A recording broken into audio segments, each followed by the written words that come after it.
সবাইকে স্বাগতম জানাচ্ছি। আজকের এই ভিডিওটা থাকছে পল্লী কবি জসীমউদ্দীনের বাড়িকে কেন্দ্র করে, তার প্রত্যেক বাড়ি বা প্রত্যেক ভিটা এটাতে আজকে আমি দেখাবো।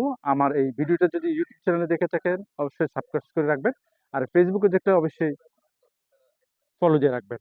চলুন দেখাই পল্লী কবি জসীমউদ্দীনের বাড়ি বা ভিটা, প্রত্যেক বাড়ি যেটা বলে এটা ভিটা, যেটা বলে এটা ভিটা। এ হচ্ছে পল্লী কবি জসীমউদ্দীনের বাড়ির সামনের অংশ।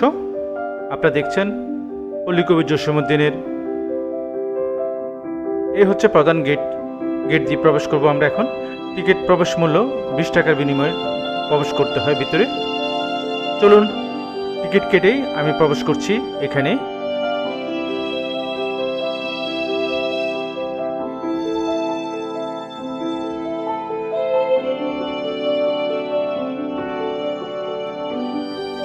এই হলো বাড়ির সামনের অংশ। আমরা এই পথ দিয়ে ভিতরে বাড়িতে প্রবেশ করব, সামনে আগাবো। বাড়ির দেওয়ালে পল্লী কবি জসীমউদ্দীনের বিভিন্ন পুরস্কার, বই সম্পর্কে বিভিন্ন বর্ণনা দেওয়া রয়েছে। নকশিকাঁথার মাঠ, বিখ্যাত তার কাব্যগ্রন্থ, এখানে তার সম্পর্কে বিভিন্ন বর্ণনা দেওয়া রয়েছে। আমরা বাড়ির ভিতরের অংশ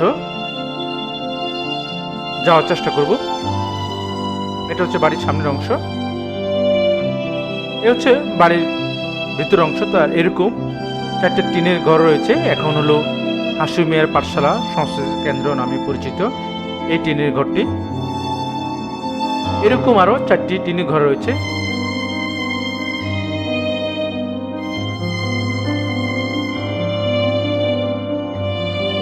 পল্লী কবি জসীমউদ্দীন সম্পর্কে দেওয়ালে এভাবে বর্ণনা দেওয়া রয়েছে।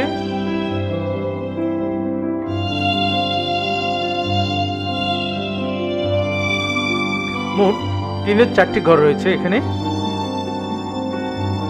তার ভাই এর সম্পর্কে বর্ণনা রয়েছে। মধুমালা বাসভবন নামে পরিচিত। পল্লী কবি জসীমউদ্দীনের বিভিন্ন বাণী, তার কবিতার পুরো বাড়িতে এভাবে দেওয়া রয়েছে।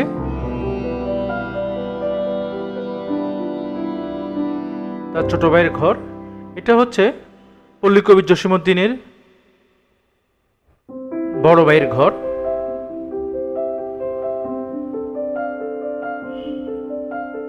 হচ্ছে এই বাড়িটা দক্ষিণ ভিটায়।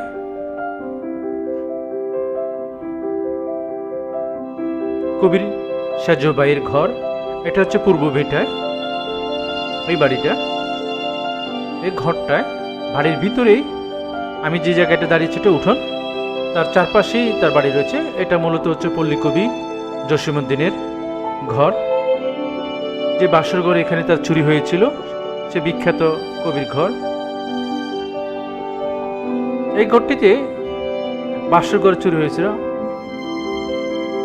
কবি যেদিন বিয়ে করেছিলেন, বাসর করেছিলেন, সে বাসর ঘরে তার চোর ঢুকে তার স্ত্রীর গয়নাটা চুরি করে নিয়ে যায়। এটাই ছিল তার সেই ঘর, পল্লী কবি জসীমউদ্দীনের।